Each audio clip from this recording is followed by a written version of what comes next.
Divorce కేసుకి ముందు ఒక మీడియేటింగ్ కౌన్సిలింగ్ చేస్తారు. నిజంగా ఒక పరిపూర్ణమైనటువంటి ట్రైన్డ్ ప్రొఫెషనల్ కౌన్సిలింగ్ చేస్తే 90% డైవర్సెస్ని ఆపచ్చు. మీరు టీవీలో చూసేటువంటి యాక్టింగ్ రిజాల్వేషన్ కాదండి.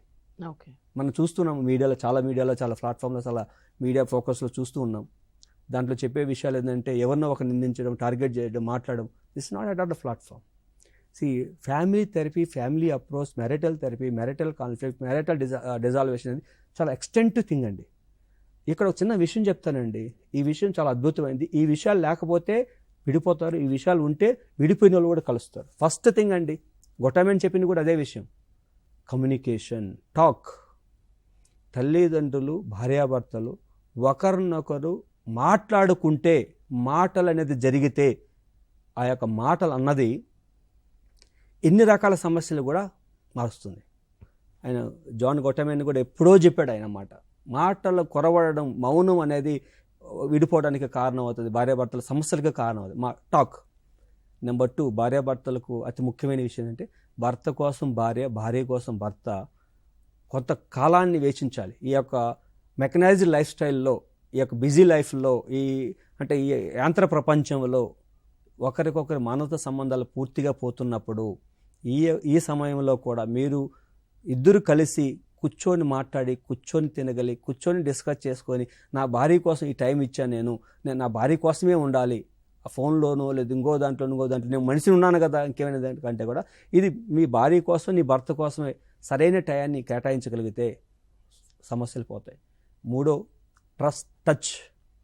శారీరక, మానసిక ఐక్యతను కోరుకోగలిగితే భార్యాభర్తలు ఐక్యతని పొందగలిగితే, శారీరక సంబంధం సంతృప్తి అనేది పక్కన పెడితే ఉంటే మీ సమస్యలు చాలా పోతుంటాయి. ఒక పురాతన కాలంలో పెద్దలు చెప్పేవాళ్ళు, అరే వాళ్ళు భార్యాభర్తలు వాళ్ళు ఉదయం నుంచి సాయంత్రం లొల్లి పెట్టుకుంటారు, 6 గంటలైతే వాళ్ళకి మనం ఏం మాట్లాడలేము, వాళ్ళంత అన్యోన్యంగా ఎవరు ఉండరని.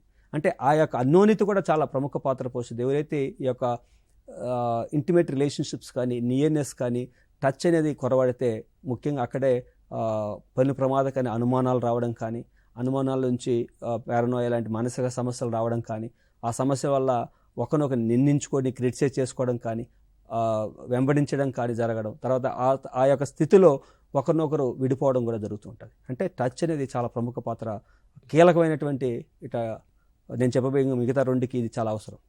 4వది ఏంటంటే ట్రస్ట్. ఈ యొక్క ట్రస్ట్ అనేది ఎలా ఏర్పడుతుంది? ఎప్పుడైతే నువ్వు బాగా మాట్లాడగలుగుతావో, టైం స్పెండ్ చేయగలుగుతావో, ఒకరికొకరికి అవసరం ఉందని భావిస్తావో, అప్పుడే నమ్మకం అనేది ఏర్పడుతుంది. ఒక అమ్మాయి ఒక అబ్బాయిని ఇష్టపడాలన్నా, ఒక అబ్బాయి ఒక అమ్మాయిని ఇష్టపడాలన్నా ట్రస్ట్ కావాలి. ట్రస్ట్ ఎప్పటి వస్తుంది? ఆ అబ్బాయి మాట తీరులో కానీ, తను ఇచ్చేటువంటి టైం, సెన్స్ ఆఫ్ హ్యూమర్ కానీ, ఇవన్నీ కూడా చాలా ప్రముఖ పాత్ర పోషిస్తుంది ఒక నమ్మకం ఏర్పడడానికి. ఆ నమ్మకం అనేది కోల్పోతే, అంటే ఈ వ్యక్తిని నమ్మొచ్చా నమ్మకూడదంటే టైం పడుతుంది. ఆ టైం తర్వాత నమ్మినారంటే లైఫ్ కొనసాగుతుంది. ఈ పైన 3 లేకుండా నమ్మకం నటిస్తే ఎప్పటికైనా అది పెడాకలు అవుతుంది. కనుక నమ్మకం అనేది ఈ మిగతా 4టిని క్రోడీకరిస్తుంది. ఈ 4 ఏర్పడాలంటే ఓర్పు ఉండాలి. You have to have a tolerance. ఓర్పుగా ఉన్న రోజు మాత్రమే ఈ 4 డెవలప్ అవుతాయి. ఈ 4 డెవలప్ అయితే ఓర్పు వస్తుంది.